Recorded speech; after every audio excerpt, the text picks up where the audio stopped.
So if you remember yesterday's session, we stopped at discussing list data type. So it is also one of the important data type. So actually in Python, so instead of data types, they will call it as data structures also. But don't confuse with other data structures like stacks, queues, linked list, which are there in C or C++, Java, or .NET. But here, so these data types are also called as data structures or advanced data types in Python.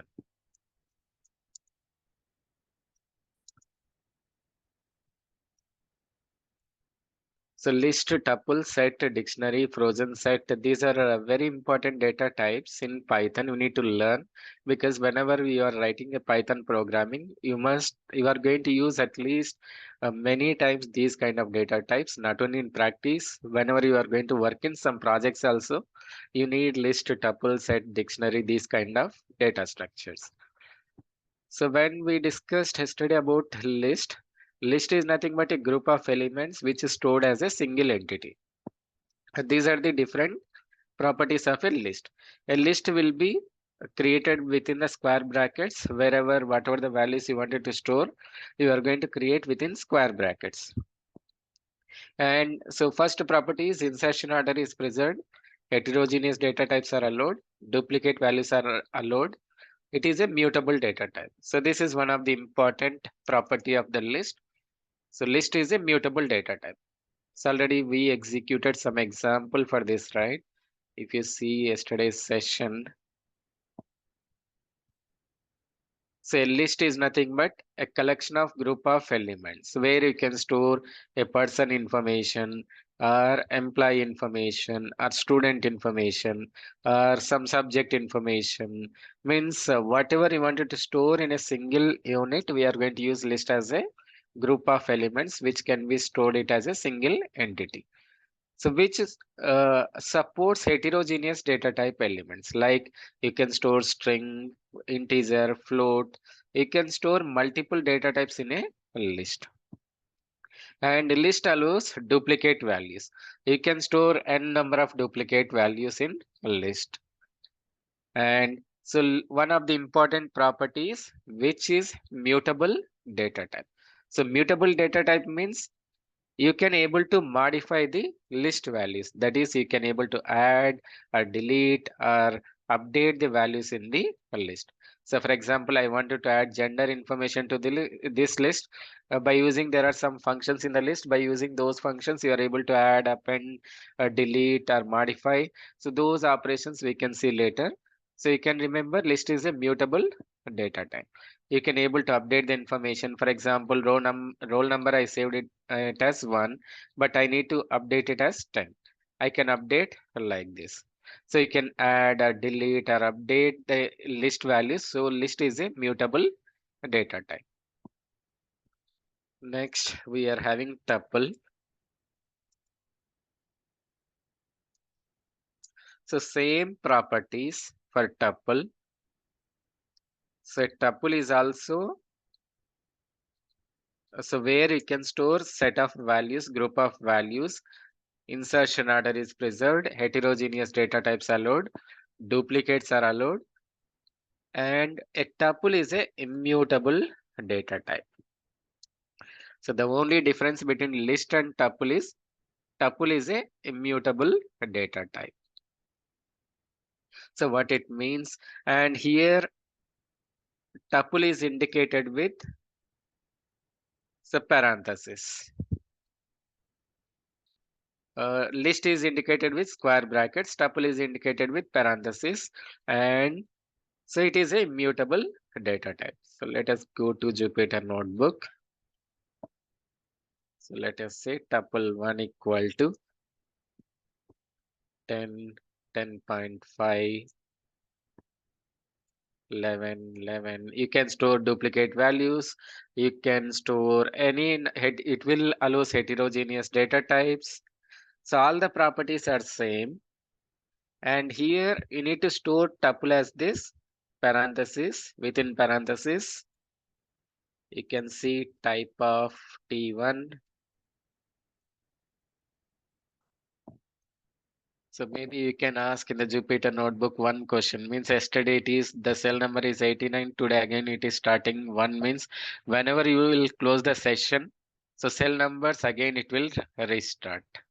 So you are seeing right 1, 2, 3 previously yesterday up to 89 cell number and today again. Means once if you close the session, again it will start freshly this cell numbers.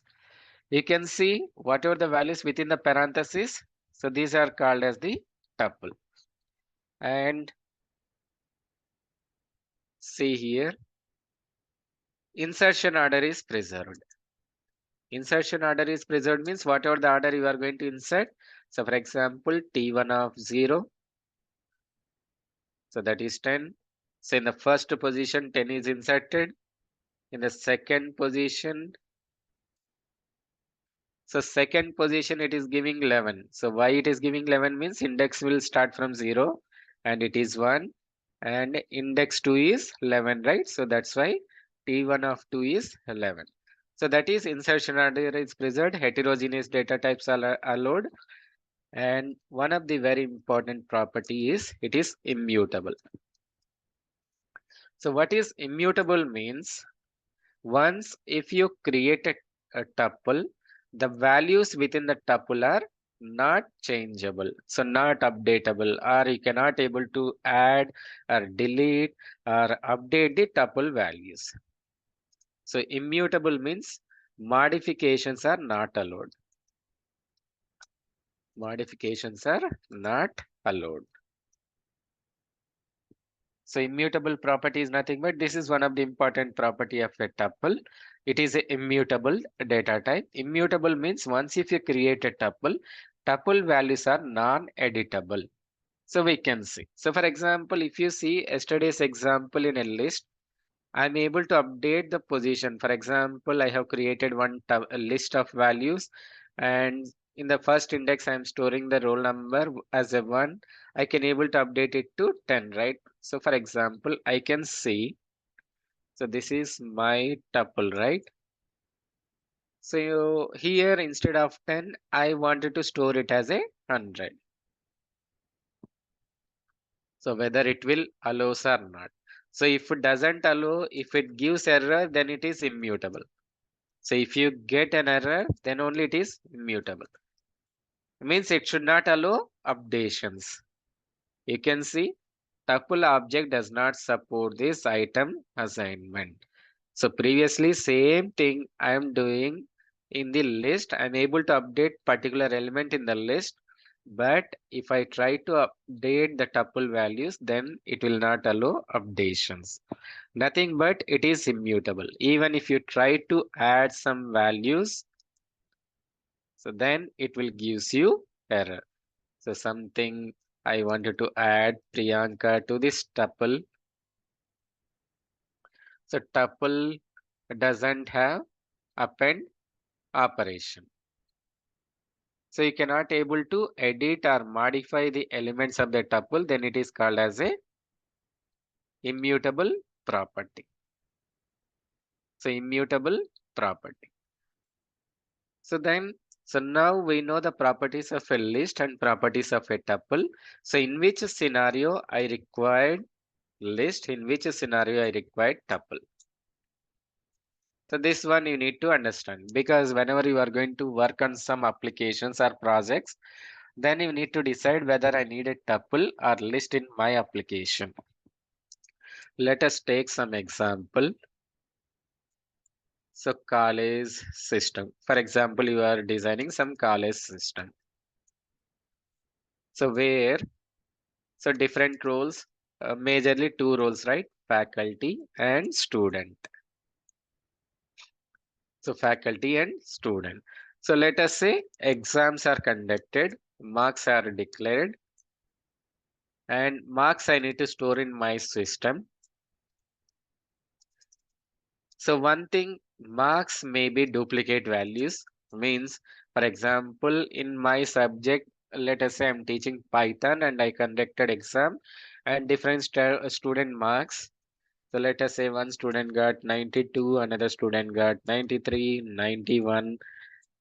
Different students may get same marks because it is not mandatory everyone has to get unique marks, right? So for example, one student got 91, other student got 91. So there may be a chances they will get same values or different values or like this. So here definite criteria I need to use either list or tuple, which will allow us duplicate values. The criteria. So first, remaining data sets, we can discuss set dictionary, then you can get more understanding of remaining data types. First, just concentrate on tuple and list. When I need to select list and tuple. So here I need duplicate values. List and tuple is allowing duplicate values. So I can choose either list and tuple. But so there are two roles I told, right? Faculty and student. So for example, so marks are given to the student and so faculty role and student role.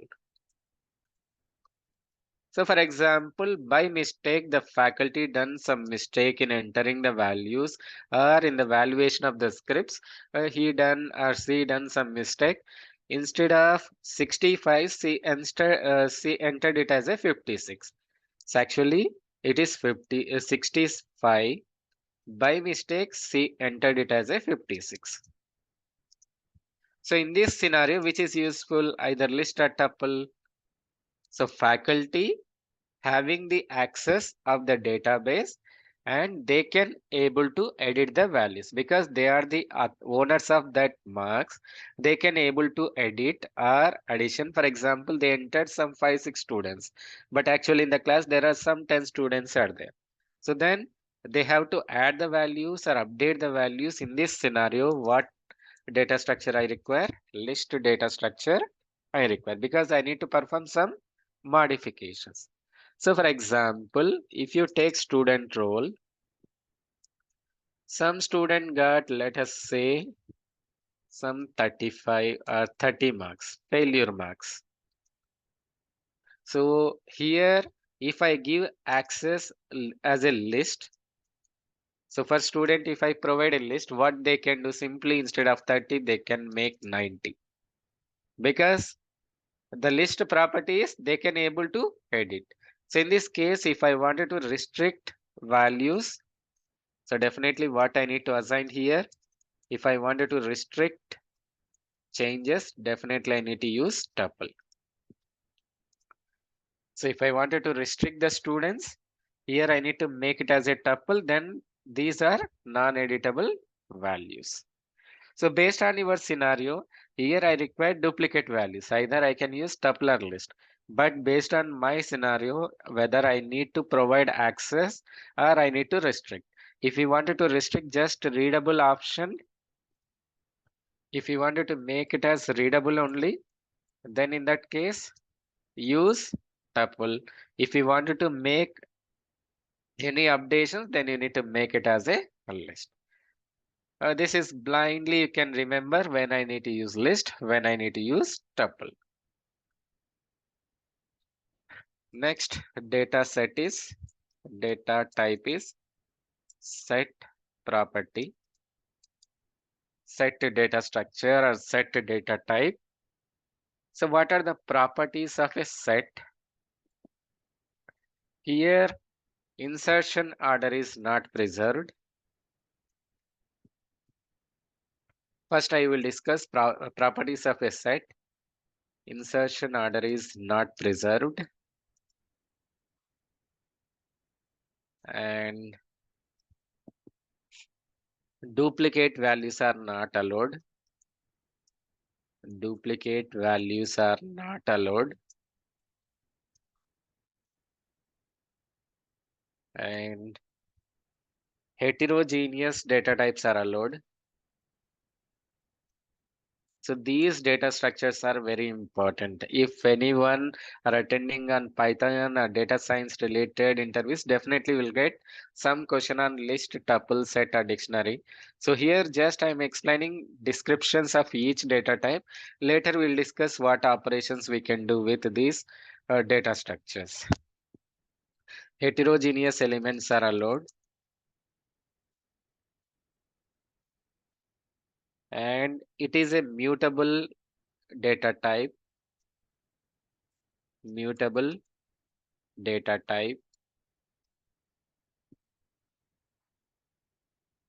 and so usually a set is indicated with braces, but one more data structure also we are going to use brace. But what is the difference that we'll see when I am discussing dictionary. Just remember set also indicated with this braces. So now we need to discuss insertion order is not preserved, duplicate values are not allowed, heterogeneous elements are allowed, mutable data type. So let us go to Jupyter notebook.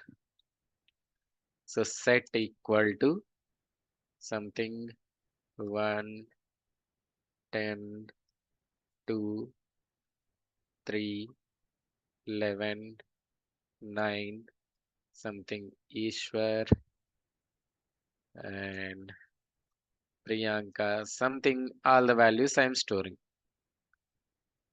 So 11.5, something I'm storing like this. So first print type of this yes. So it is a set.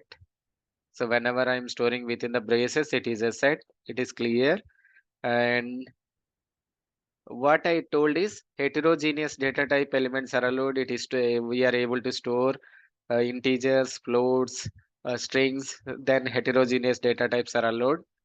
Just print yes. So actually I inserted 1 at first position, 10 at second position, 2 at third position, 3 and so on like this, right? If I print this set, so print yes, you can see. So first thing is it is not maintaining the order. You can see 110 that is fine. Later it came 11, 11.5. Next to 2, 3 and 9. The next Ishwar means this 11.5 came here and so on. So something happened. It is not maintaining the order. So whatever the order you are inserted, it is not maintaining the order. So if it is not maintaining the order, so then it is not possible to access the values by using index.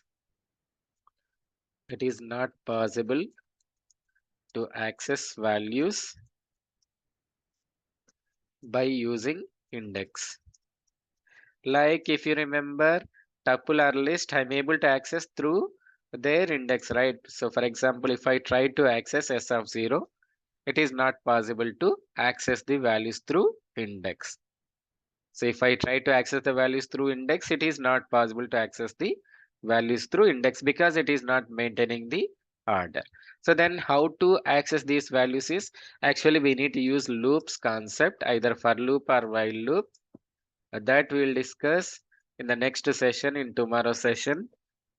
So just I will write some for loop here. I will show you, but don't worry about syntax of for loop. We will discuss later. So we can use for loop to access the values. So we can use for loop or while loop to access the values directly by using index. It is not possible because it is not maintaining the insertion order.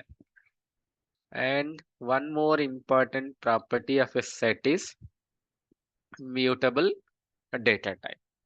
So whatever the values stored within the set, I can able to modify or remove or update the values of a set.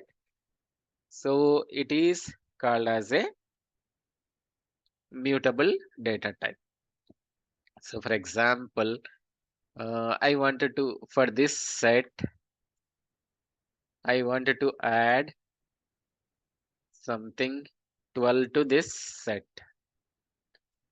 You can see 12 is added to the set. I wanted to remove some elements from this set.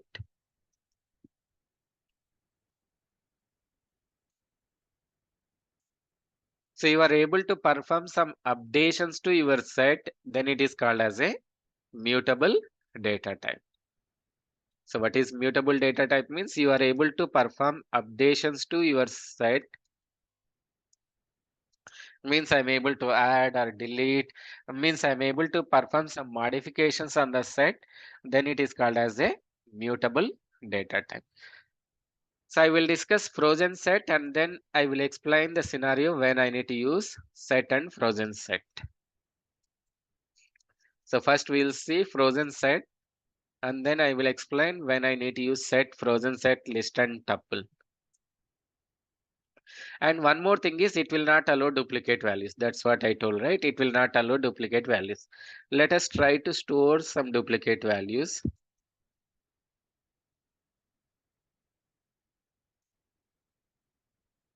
So something I'm storing like this. So whether you got any error, no error. But print set, you can see only unique values. Even if you store multiple values hundreds of times, it will store only unique values. It will not store duplicate values. And frozen set also complete properties are same except it is immutable data type. It is immutable data type. So immutable data type means modifications are not allowed. Modifications are not allowed. Modifications are not allowed. So nothing but if you see here, so how to make a frozen set is there is one keyword called as frozen set keyword. So by using that frozen set keyword, we need to make it as a frozen set. So this is my set, right? So if I wanted to add some elements, I can able to add some elements to this set.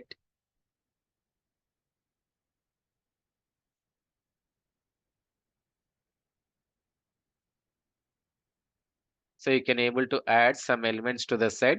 So set is a mutable data type. Set is mutable. So what I'm saying is frozen set is immutable. Remaining all other properties are same, which will allow which will not allow duplicate values, heterogeneous data types, insertion order is not preserved, except immutable property. Frozen set is similar to set. So how to prepare a frozen set is, so frozen set equal to something, some variable fs equal to. So there is one keyword called as frozen set. By using this frozen set, you can make the set as a frozen set. So frozen set. So same values like a set, so which will not allow duplicate values, which will allow heterogeneous everything. So what I told is it is immutable property. So try to add some values here. So frozen set object does not have attribute add. So means which will not allow any updations to your frozen set. If you try to remove some elements,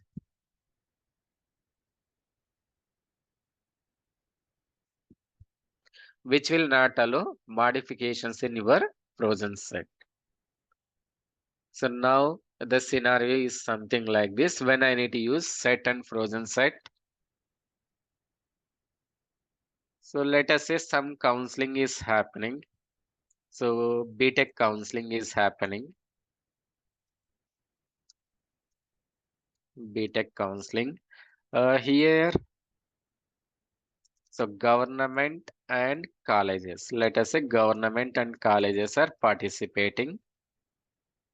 So because government people, they will allocate required colleges and fees, everything will be decided by the government. And colleges, they are participating to means to take the students into their colleges. So for example, student number. So while allocating the seat,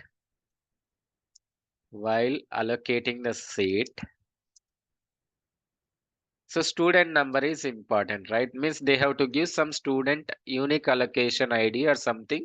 Student ID they have to give during counseling. So this student ID, if you see, for each student, ID will be unique number. I cannot give same ID to multiple people. So in that case, I need unique ID. unique ID. So in this scenario, I cannot go with list or tuple not supported, but if you are confident you will store unique values, then you can use list and tuple. But by mistake, if you store some duplicate values, which will allow duplicate values, right? In this scenario, so not preferred is list and tuple. So I need unique values, right? So I need unique values means I can prefer set or frozen set. Set or frozen set are preferred. So set or frozen set are preferred. So why set or frozen set are preferred means which will allow unique values. Unique values are allowed. So that's why set and frozen set are preferred.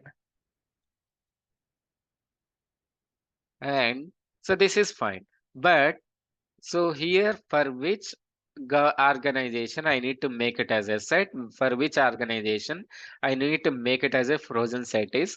So during counseling, so government is responsible to add the student or to delete the student means whenever the student takes counseling, so government is responsible to add or allocate or delete the student means whenever the student cancel the seat, there is a possibility to delete the student ID or student role means whatever the student details.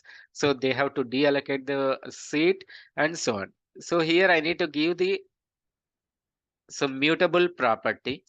So mutable property means I need to perform all the updations, required updations. In this case, I can go with set data type. So similar way. So for example, college, if I provide set operations here, so what they will do means whatever the students they want, they can take n number of students into their college. So that option I don't want to give for this college people. So if I give college a set option, so whoever merit students or how many number of students they wanted to allocate, they can allocate n number of students to their college. So what it will happen is I need to provide only read only option here. So I need to provide a read only option here. If I wanted to provide read only option, so the better data type which is suitable here is frozen set. So based on my requirement, actually I need unique value. Student ID is a unique value either for college or government. It is a unique value. So I can go with either set or frozen set. But based on the role, I need to provide for government. They can update any values while taking the counseling. In that case, I can go with set because set is a mutable data type. But college here I need to provide read only option because they don't means I don't wanted to give any updation operations to college people. In that case, I can go with frozen set. So now I hope everyone are cleared with what is list, tuple, set. So till now just we are discussing descriptions, but later we are going to discuss what are the different operations. We will discuss some simple programs and how to read list values dynamically that we can see in next example use cases. Just understand in which scenario I need to use list, tuple, set and frozen set. So this is important. Whenever you are working with some application or project, you need to understand when I need to use list, tuple, set and frozen set. And last and important data type is a dictionary.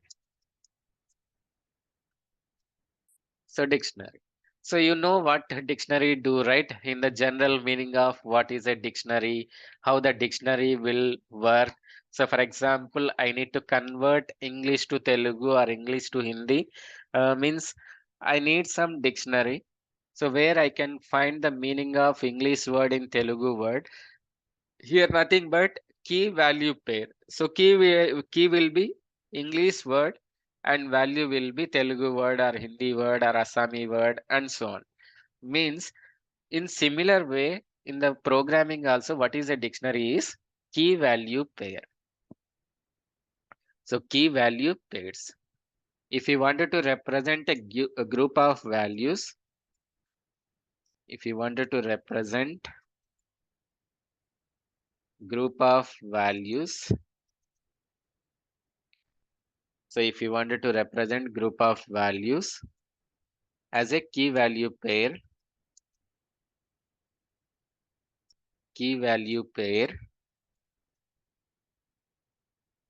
so then we need to use dictionary. So similar meaning how you are using that general dictionary, here also same meaning. We are going to represent the values as a key value pair. So for dictionary also, here what syntax we need to use is braces only. But what is the difference between a set and dictionary is set just a set of values. Here I need to represent set of values. In a set, it is set of values, but in dictionary, it is a key value pair. So how to add key value pair is, let us say, so key value pair. So let us say key is roll number and 101 Ishwar and 102 is second roll number. So Priyanka and 103 is another roll number. So we'll discuss some of the properties of the dictionary. So let us say Mukesh and so on. So whatever the student roll number and corresponding names you wanted to store, you can store. And I will tell some more examples on a dictionary. Let us go to Jupyter Notebook. So let us say students info is my dictionary. So whatever the left hand side I'm writing, those are the variable names. Already we discussed, right? Standard rules how to write a variable names. It should be alphabets and a load digits. Means you need to remember all those words whenever we are writing the programming. All these are the variables. You can write some meaningful name to the variables. So those rules you need to follow while preparing the variable names. So student info, 101 is the student and Ishwar and 102 Mukesh and so on. How many students you wanted to add? 103. If I give the same key, what it will happen, that we'll discuss. And Girish and so on, whatever the names you wanted to add, you can prepare. So see here, first execute it. So type of this variable. So you can see it is a dictionary. And how to access this student info. So for example, I wanted to search the information about 101 student. I can use the key to access that corresponding information. So how to access any dictionary information is, so that dictionary variable of key. So dictionary variable of key, which will return that corresponding value. So here the question is, if I give the duplicate keys, what it will happen? So usually the rule here is duplicate keys are not allowed, but values may be duplicate. Here the rule is duplicate keys are not allowed. Duplicate keys are not allowed, but values may be allowed for values may be duplicate. Values may be duplicate. So we'll see what it will happen if I give the duplicate keys. So let us take same example. So for example, I will give 103 as another student. So let us take another student name Sudeshna Rai something. So something I'm giving student name. So what it will happen? So 103 is already Girish. If I give Sudeshna as 103, what it will happen is it will take the latest value for this key. So it will override the old key and it will write whatever the latest value is there, right? It will override with the latest value. So just try to print it. You can see 103 is Sudeshna, not Girish. So if even if you give the duplicate keys, what it will happen is it will not allow the duplicate keys. It will store only the latest value. So whatever you are used latest value, it will store that latest value. And so for example, in my student, there may be names may be duplicate, right? Means for example, Ishwar is one name. Ishwar, there may be multiple Ishwars in my class. Maybe their surnames are different, but usual name is same. So whether duplicate values are allowed. For example, 104 also Ishwar.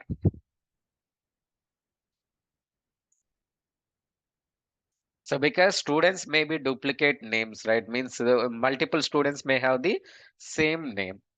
So whether it will allow duplicate values. So try to print it. So you can see 104 still Ishwar. So values may be duplicate, but keys always it will be unique. So for example, in English, general dictionary also, in English, multiple words will be there, but the meaning in Telugu or English, Telugu or Hindi or Assamese language may be same. Means multiple English words, same meaning in other languages. So that's why key should be unique, but key should be unique. Value may be duplicate. So this is one more rule. So key is always unique and values may be duplicate. And so for example, I wanted to create multiple students information. I wanted to create a dictionary with complete students information. Like I wanted to store student names. I wanted to store their ages. I wanted to store their roll numbers and I wanted to store a lot of information, gender and total marks, whatever it may be. So I wanted to store multiple values, means I wanted to store the entire student information, multiple students, not a single student, multiple students information into a dictionary. So then how I can create a dictionary here is by using list within the dictionary. See here how I am going to create student info, students info. So I wanted to store multiple students, right? See here. So this is my dictionary. So first I wanted to store complete student names. So let us say Ishwar is one student and Mukesh is another student and Priyanka is another student. And this is the student names. So first list contains all the student names and the key is names and values are the list of student names. Similarly, I can create one more variable age, one more key as age and corresponding student ages. Let us say Ishwar this, Mukesh is this and something like this. And I wanted to store their roll number,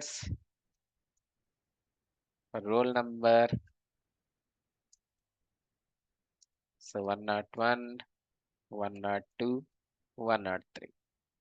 And I wanted to store their gender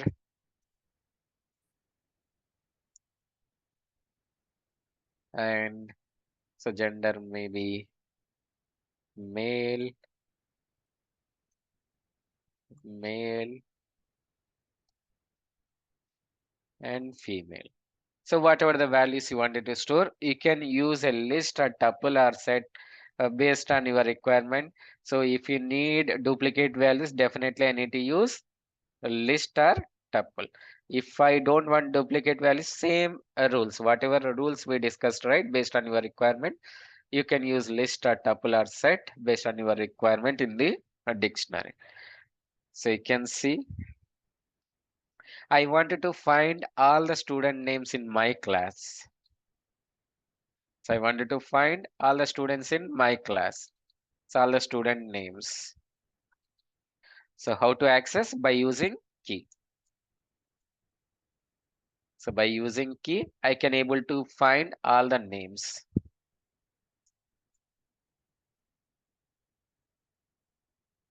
So I can able to find all the names. And if I wanted to find their roll numbers, I can able to access through that key. So just pass your key and then you can able to get all the values of the corresponding key. So like this, you can create a dictionary. Within dictionary, you can use other data structures, list, tuple, set, and so on. And okay. So this is about a list, tuple, set, and dictionary. And so there are a lot of operations on these data structures that we will discuss in the later sessions. So just remember the definitions where I need to use what kind of data type. And next data type is one more data type regularly we are going to use is range data type. So after range data type, we are having bytes and byte array. So those are very rarely used, but most of the data types we are going to use is a list, tuple, set, and dictionary, and also range. So range is to create a range of values. To create range of values. Range of values. So range of values means I wanted to create a roll number from 1 to 100. So roll numbers from 1 to 100. So instead of always creating 1, 2, 3, 4, 5, 6, 7, just if you create a range, it will create a range of values. So range function is range, and here you need to mention start value and end value. And there is one more attribute, step value. What is that step? We will discuss. So range syntax is start, end, and step. So start, range, and step. And here, a note here is it will exclude the last end index. It will exclude last end index and index means it will start from 0. So that's why it will exclude last index is because it will start from 0. If I don't mention anything, by default it will start from 0. So see here, we'll see with an example, range of, there are multiple syntax. Here, start value is optional. Start value is optional. So if I don't give start value, what it will take?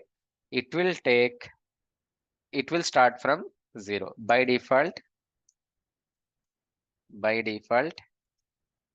it will start from, it will start from 0. By default, it will start from 0. And end index is mandatory. End index is mandatory.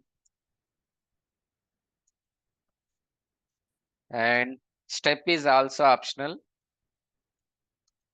Is also optional. by default step value is 1. By default step value is 1. What it means, we'll see with an example. By default step value is 1. So go to Jupyter Notebook. So range of, let us say, I'm creating a range of 10 values. So let us store in some variable. So what I told is it will exclude the last index, nothing but it will exclude 10. So up to what it will create? It will create 9 because it is starting from 0. It will create the value 0, 1, 2, 3 up to 9. If I want a 10, what I need to do? I need to give 11. So if there is a requirement, you want 10 also, then you need to create range of 11. So based on your requirement, if you need a 10 also, then you need to add plus 1, that is 11. So if you need only up to 9, then just give range of 10. So if I print R, so just it will mention 0 to 10. So how to read whether it is created range of values? Again, I need to write for loop.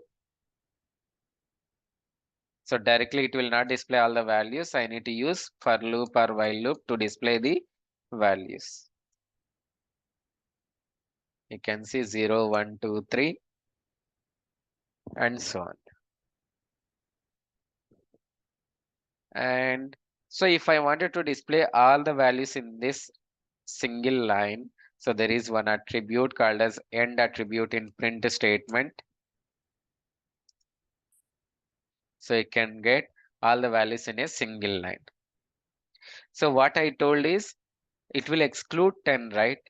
So it is excluding 10. It is starting from 0. If I don't mention anything, what I told is if I don't mention anything, by default, it will start from 0. If I don't mention anything, by default, it will start from 0. So don't worry about this for loop syntax. We'll discuss in the next two sessions. So when I'm discussing control statements, I will discuss for loop syntax, while syntax. So how to write these for loops. So it will exclude, I given 10, right? It is starting from 0 and it is ending at 9. If I want 10 also, what I need to give here? 11. So based on your requirement, you can mention the end index. If I mention the start index, then it will start from that value. So instead of starting from 0, if I wanted to start it from 5, so I need to mention 5 and up to which value you want to print. So then you can give that end index. You can see here. So even if you start from 5 or 10 or 20, so it will exclude the last index. So manually, by forcibly, you are mentioning to start from 5. By default, the range will create from 0, right? So that's why even if you mention 5, so it will exclude the last index. It will print up to, if you give 11, it will print up to 10 only. If you want 11, again the same, you need to give plus 1. And so what I'm telling is there is one more attribute called as step function. If I don't give the sequence of values, every next value it is incremented by 1. So every next value it is incremented by 1. By default, it will increment, every value by 1. Every value by 1. So you are able to see, right? 5 plus 1, 6, 6 plus 1, 7, and so on. And so let us say I want to print, so Python, write a Python program to print all odd numbers from 1 to 50. So I wanted to print all odd numbers from 1 to 50. That is 1, 2, 1, 3, 5, and so on. I wanted to print up to 49. So this is my requirement. So see here. So range equal to some r equal to some variable equal to 1 to 50, 1 to 50. So if I don't mention any step, what are the values in r now? For I in r, so print I comma end equal to. So this end just I'm giving to print the values in the single line instead of multiple lines. If you see, if I don't give any step value, what it is creating 1, 2, 3, every value it is incremented by 1. But what I need is 1, 3, 5, 7, and so on.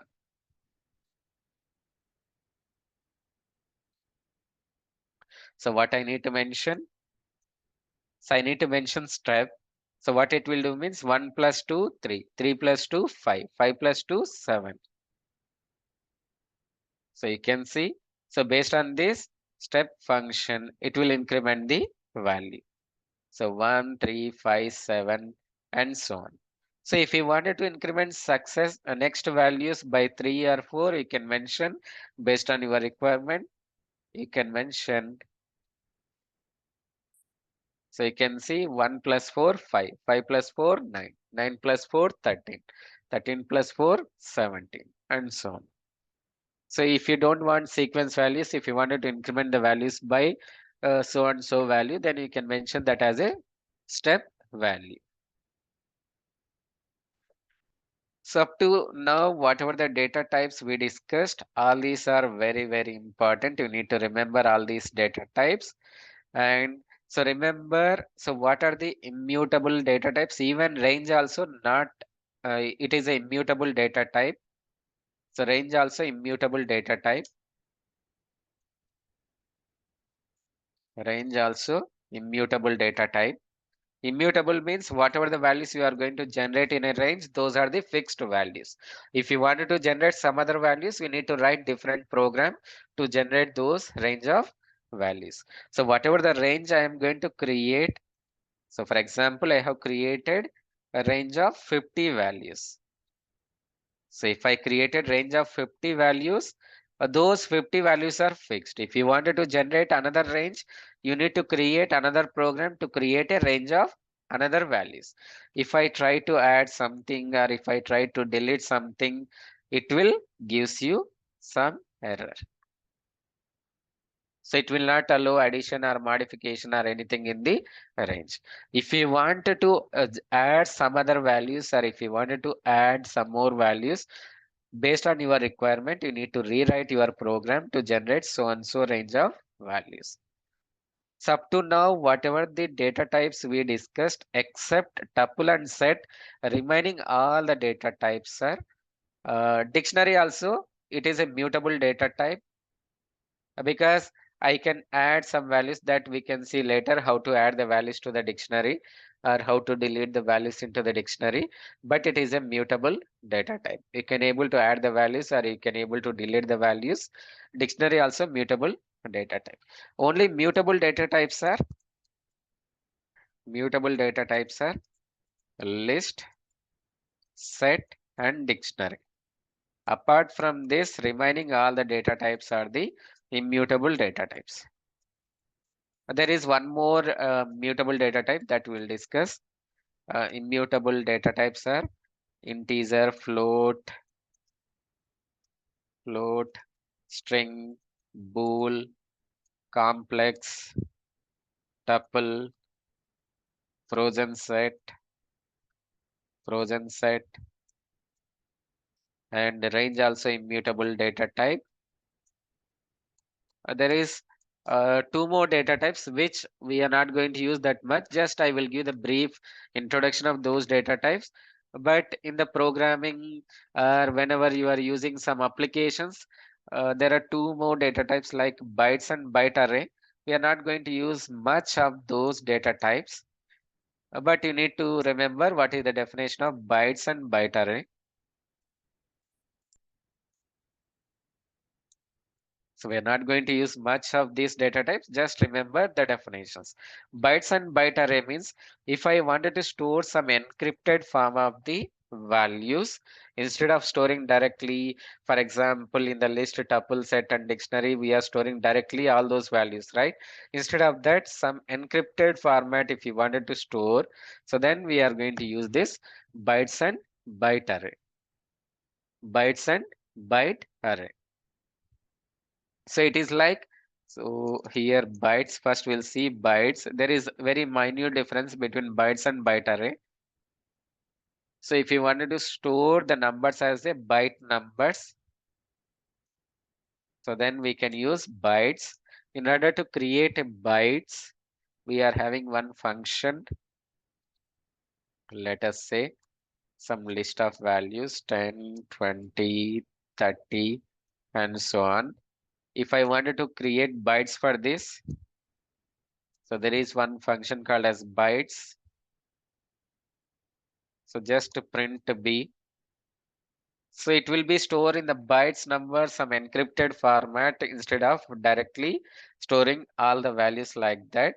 If I wanted to see the values within the bytes, again I need to write some for loop.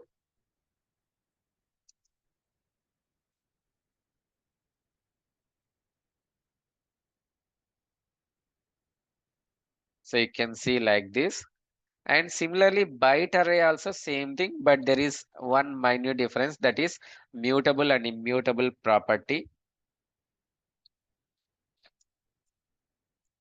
Byte array.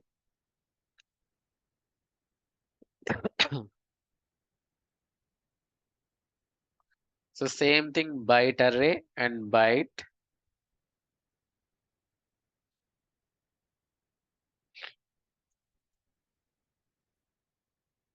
So so let us say we'll store some other name, byte array.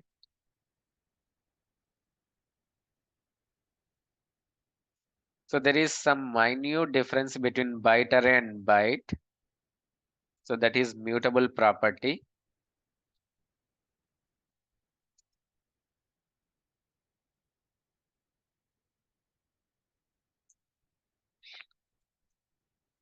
So both are same. So which is store the numbers in a some bytes format, encrypted format, not B and of A. So I need to print the values, right? So okay. So you can see 10, 20, 30, and so on. So both are storing the same numbers and encrypted format. Only the difference is, so byte array is mutable, where bytes is immutable data type. Byte array is mutable, bytes is immutable data type. So for example, you can see byte array. So for example, so first index value is 10, right? So I wanted to update this to 100. So I wanted to update this to 100.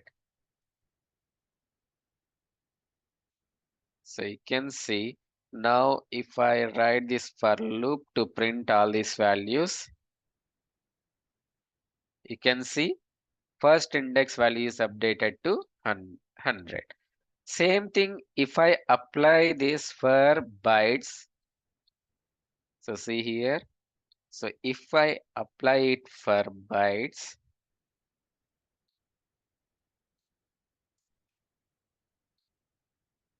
so bytes, you can see bytes does not support item assignment. So the property here is bytes is immutable, byte array is mutable property. So entire list of mutable and immutable set is. So maybe we'll get question which is mutable data type, which is immutable data type. So here byte array is mutable, where bytes is immutable. Bytes is immutable. This is the complete set of data structures. Still, we need to discuss the operations of string. So majority thing we need to discuss is string and tuple, set, and dictionary. So these operations we need to discuss. At least one session I need to take to discuss the operations of list, tuple, set, and dictionary. That we'll see. in the later sessions. So these are the different data structures or data types available in Python programming. So these are very important because whenever you are writing Python programs, at least many of the times you are going to use some of these data types. Next, before closing today's session, I will discuss how to read dynamically the values. So what kind of function I need to use to read the values in the Python. So I will take some time to discuss input and output statements. Output statements. So input and output statements. Output statement, it is very straightforward. In order to display the output, we are having print function. So it is pretty much clear. So in order to print the output, we are having print statement. But there is some syntaxes. Just I will take 1 or 2 minutes to discuss what are the different syntaxes, how to display the uh, uh, output in the key display. So how to display the output in the screen. So in order to display the output, we are having print function. There is one difference between Python 2 and Python 3 in the print function. So we are not going to use Python 2, but just I will discuss the difference between Python 2 and Python 3 in the print function. In Python 2, we are having not in print. We are having the difference in input function. So we are discussing print, right? So in the print, there is no difference. When I'm going to discuss output, I will explain what is the difference. Just we will discuss just print forms. What are the different it will support. So already we discussed, right? If I want, just I will show the different formats of the print. Already we discussed how to display something. If I wanted to display some string, I can use. If I wanted to display something like, let us say a equal to 10, b equal to 20, c equal to a plus b. So something I wanted to write something, sum of two numbers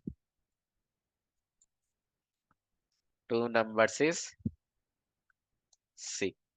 So what I'm doing is first I'm writing the string followed by comma, and whatever the value you wanted to print, you can write something like this. So a equal to 10, b equal to 20, c equal to a plus b. Print sum of two numbers is c. Here, whatever the variable you wanted to print, that you need to give after comma. And in the string, whatever the string you wanted to display, you can write that string. So this is one more syntax.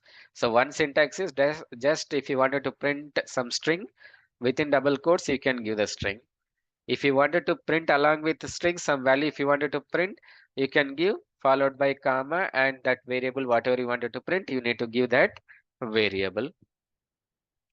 Another form is just in between some print statements, if you wanted to give some empty line.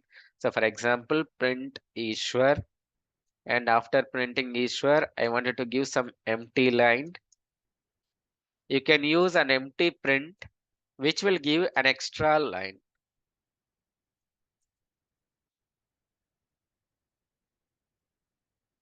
You can see an extra line, an empty line, which will give between two print statements. If you want an empty line, so then you can use empty print statement, which will give some empty line between before line and next line.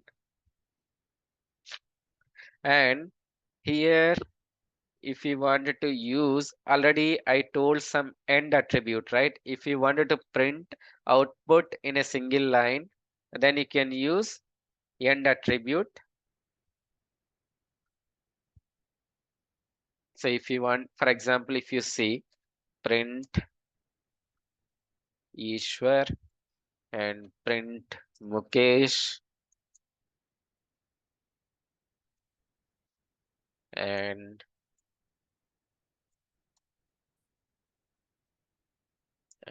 print some other name. So if I don't use end attribute, what it will do means it is printing multiple lines, right? Then what I can do is I can use end attribute here.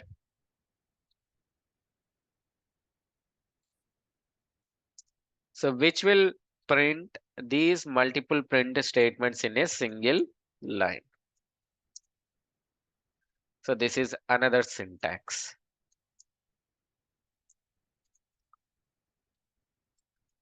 You can see output in a single line.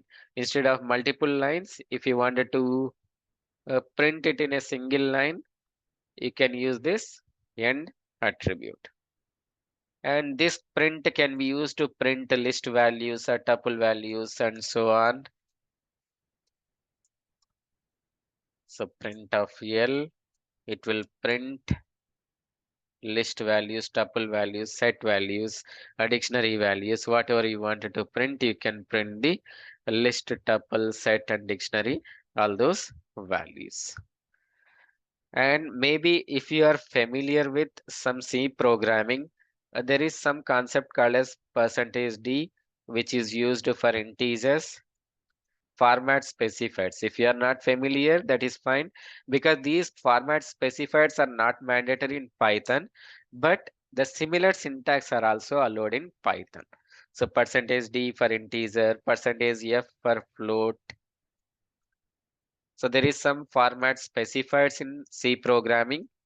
Like if I wanted to print some integer, so actually I need to follow this syntax in C programming, but it is not at all mandatory. Without using this format specifiers also, you can print the value. For example, a equal to 10. If I wanted to print a value in C programming, I need to use something like this in C programming. So I have to use something like this in C programming. But here it is not at all mandatory. Directly print a value is a, just a comma a. If you give, it will print that value. But even then, this kind of syntax also allowed in Python. So how to use this syntax is some complex syntax here. That's why it is not mandatory. See here how to print a value is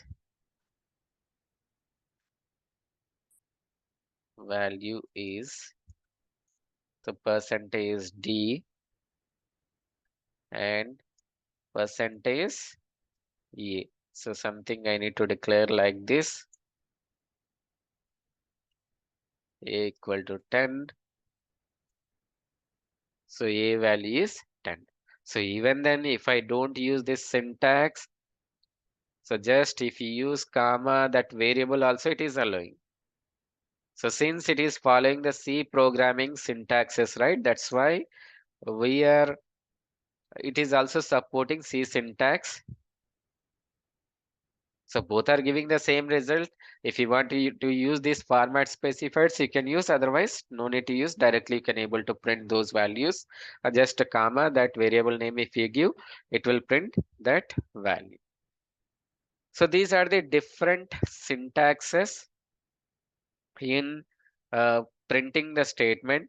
There is last one more syntax I'm going to discuss about print statement, a replace operator.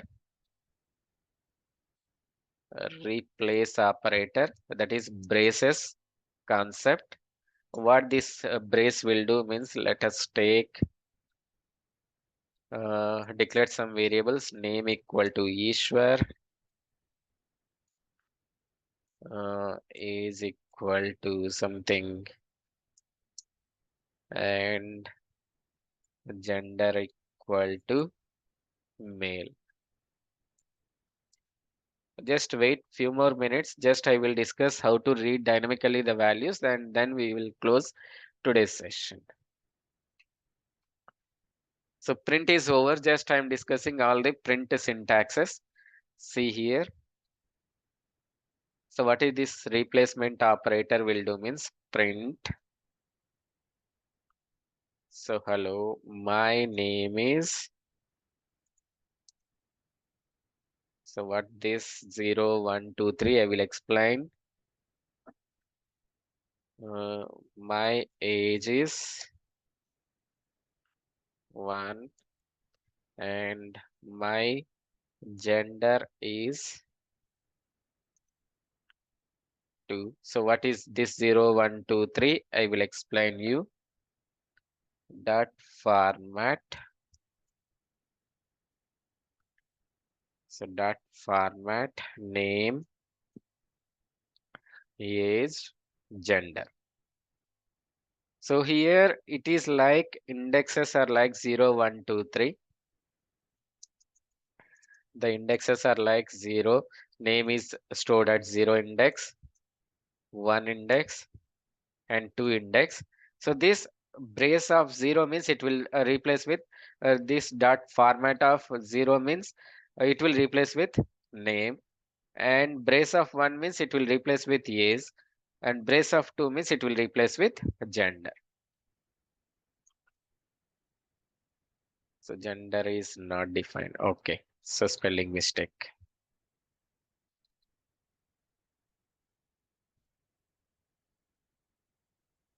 You can see, hello, my name is Ishwar, age is this, gender is this, and so on. So you can use this replacement operator. If you have list of values or tuple of values to replace, then you can use this replace operator. So these are the different syntaxes to display the output. Now we will discuss how to read dynamically the input. So reading the input, as I told in Python 2 and Python 3, there is a slight difference. Python 2, Python 3. So there is a slight difference in reading the values from the keyboard. So until now, just last 2, 3 sessions, what we are declaring is just name equal to something and variable equal to something. I'm declaring, right? Now, what is my requirement is I need to read the values from the keyboard. So read values dynamically. So read values dynamically means sometimes while reading the name, I may read some other names or different names. So based on the user name, user input, I need to read the values. So how to read the values is there is one function called as input function. So this is the only function which is available in Python 3 to read the input. Read the input in Python. We are Python 3. We are having input function. But in Python 2, we are having, so there is a function called as raw input and input. Raw input and input. In Python 2, we are having raw input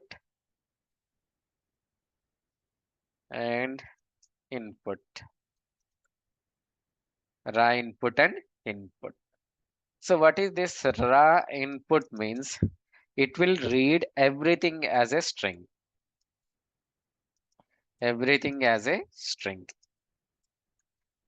Everything as a string. Even if you read integer, it will read it as a string. Even if you read float, it will read it as a string. So input function, what it will do means it will read. So based on the value you enter. So if you read integer, it will take it as a integer. If you read float, if it will take it as a float. And if you read string, anyhow it is a string only. But in raw input, everything it is storing it as a string. But in Python 3, we are having only one function, that is input function, right? So input function, which is similar to raw input here. So similar to raw input, nothing but this input function, everything it will read it as a, everything it will read it as a string. So then how to convert that string to the Since I don't have Python 2, I am not able to show because we are not going to consider Python 2. We are going to consider only Python 3 only. So I don't have an option to show this raw input, but I can show in Python 3 with an example how to read the input. And what I'm telling is it will read everything as a string. Even if you read integer, it will take it as a string. Even if you read float, it will take it as a string only. So let us go to Jupyter Notebook. So write a Python program, write a Python program to read two values, to read two values dynamically from keyboard,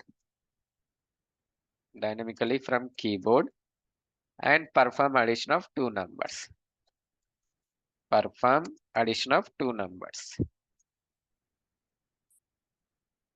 So whatever the values you are reading, we need to perform addition of two numbers. So this is my program which I'm going to write. Previously just I'm reading a equal to 10, b equal to 20. I'm reading those two numbers and adding, right? Now what is my requirement is I need to enter the value through the keyboard and I need to perform the addition. So let us say number 1 equal to input, enter number 1, enter number 1. Whatever the string you want to give it to the user. So meaningful some string, enter number 1, enter number means whatever the meaningful string if you wanted to give, you can give number 2 equal to input, enter number 2, enter number 2, enter number 2. So see here, enter number 1. So let us say 10. So I will write addition later. Just I wanted to show it is reading it as a string. That's what I told, right? See here. So print type of number 1. Number 1. See type of number 1 string. So type of number 2. Type of number 2 string. So whatever, even if you read integer, float or string, everything it will consider it as a string only. So let us write read float values 10.5, 11.9 and print type of number 1 and so on. So it is a string. If you read a string, definitely that is a string only. But even if you read integer or float, it is reading it as a string only. Enter name 1. So anyhow, if you enter a string, that is fine. Because we need a string, it is a string only.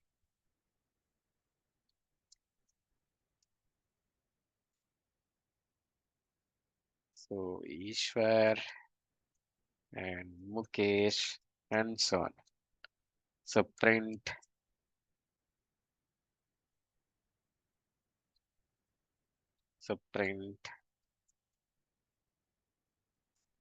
number 1 or name 1. So just I used a previous code, right?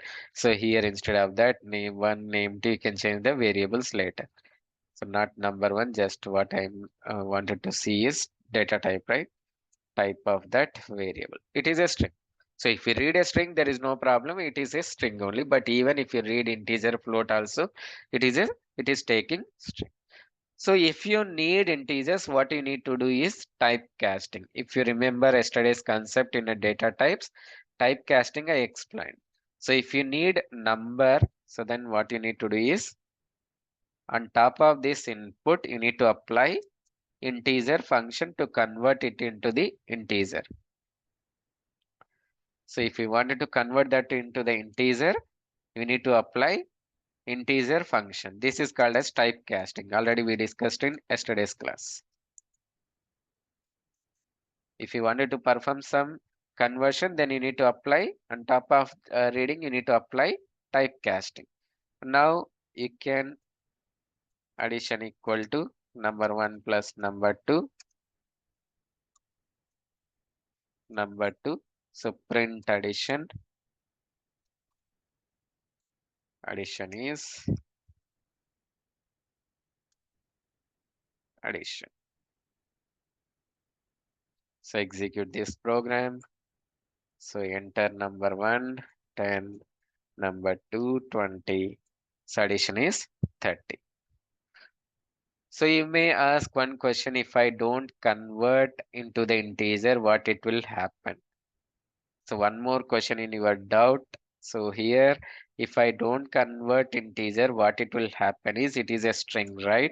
Usually string, what it will do means it will do concatenation, not the addition. So actually string concept, string operations, I didn't explain. So what it will happen is in a string, if I add string 1, string 2, what it will do means addition, what it will do means it will something like string 1, string 2. It will concatenate both strings. Output will be not addition, it is called as concatenation. Concatenation. So you can get the output something like this. So see the output here. If I don't apply a typecasting, what it will happen? You can see 10, 20. So it will not perform addition. It will called as the concatenation. That concept we can discuss later during string operations. If I don't do typecasting, it will perform the string operations. In string, addition is nothing but concatenation. If I add string 1 plus string 2, it will give the output as string 1, string 2. So that's why based on your requirement, you need to perform typecasting. If you need float values, you need to apply float of that. You need to apply float function here. If you need float values, you need to apply float function. So you can enter 10.5, 20.6, like this. So based on your requirement, you need to apply corresponding typecasting function to convert that string to the required data type. So by default, it is a string format. If you want any other format, then you need to perform typecasting. So this is the basic difference between Python 2 and Python 3. So Python 2, why we are not discussing is it is like the Python community, they are stopping the support for Python 2. That's why whatever the projects are there, they are moving to Python 3 only. So that's why we are discussing only Python 3. In Python 3, we are having only input function to read the input. So it is always reading into the string format. Based on my requirement, I need to convert into the corresponding data type. This is the only function which is available to read the dynamic values. If I wanted to read something from the keyboard, so I need to use this input function. So what I can do is I can stop today's session